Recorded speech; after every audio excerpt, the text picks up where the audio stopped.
You know, basically Superboy on meth.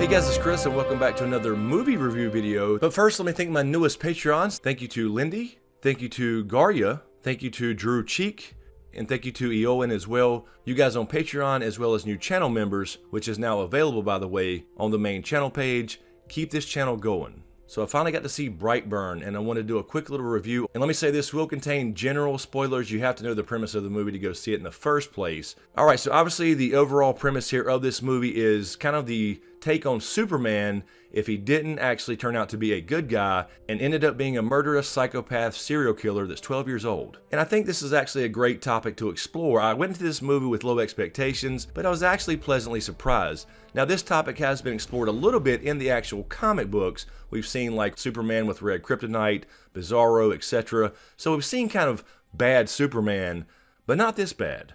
So this movie actually takes an oversimplistic look at what that would possibly look like, taking the whole Superman story, a kid falls from outer space, two parents who can't have children, and instead of growing up to be a hope for mankind to save the world, he ends up realizing he's pretty much better than everyone else on the planet and says, fuck it, I'm gonna kill him. Now, I will say this movie is a straight horror film. I wasn't really sure what to expect going into it, but this basically belongs in the horror genre, with elements, of course, from superhero type movies, or I should say supervillain type movies. You know, basically Superboy on meth. But yes, this movie does have classic horror elements such as stalking scenes, etc. A few jump scares here and there. This is definitely what this is. So if you like horror, you'll probably enjoy the movie. If you like comic book style superhero, supervillain movies, you may like the movie. If you don't like horror or you don't like comic book or superhero movies, probably not the movie you want to see.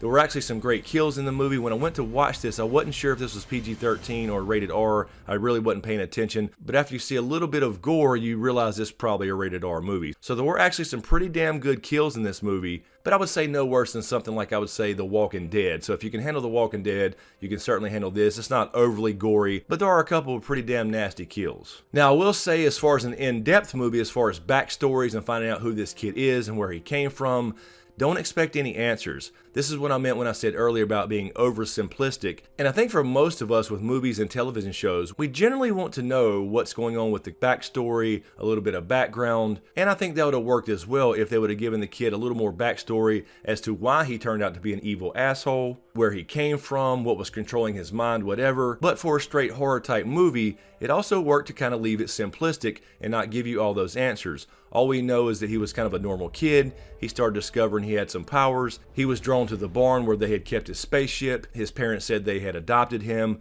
And of course, you don't tell a kid when he's 6 years old that you found him in a spaceship. So it's understandable that they waited. It's not they were trying to purposely lie to him. And he's drawn to this barn, and he seems to be trying to interpret some kind of language or whatever it may be, some kind of sounds and light that was emanating from his spaceship ball in the basement of the barn. But it happens pretty much like a light switch. He goes from a straight normal kind of 14-year-old kid to a psychopathic killer in about 3.5 seconds. So don't expect any long backstory or finding out who he actually is, where he's from, any kind of motivation whatsoever, other than just him being a superior race and he wants to take over the world. So anyway, that's it in a nutshell. I won't go into any details as far as what happens and who he kills and all that kind of stuff. I'll let you experience that for yourself. But I do think this actually works in this movie to be an overly simplistic horror movie. Again, it would have worked as well if you got a little bit of backstory on the kid, or if you saw him struggle a little bit, some kind of internal conflict about being good versus killing people. But again, his transition happens really, really quickly,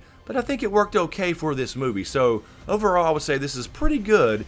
It's a pretty damn entertaining movie. And again, if you like horror movies, this is a different spin on horror movies, the traditional slasher film where somebody has a knife or a machete or pick the weapon of your choice. In this case, he has super strength, he can fly, and of course he has freaking laser beams that shoot out of his eyes. So anyway guys, let me know what you think in the comments below. What did you think of Brightburn? Again, I went into it with low expectations, but I fairly enjoyed the movie. Although again, I think it could have been a little bit deeper, but I do think this works for this format.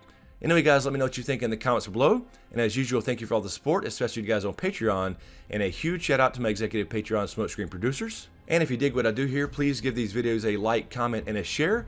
And also be sure to subscribe to get everything and click that notification bell so you're notified when I drop a new video. So thanks for watching, and we'll see you next time.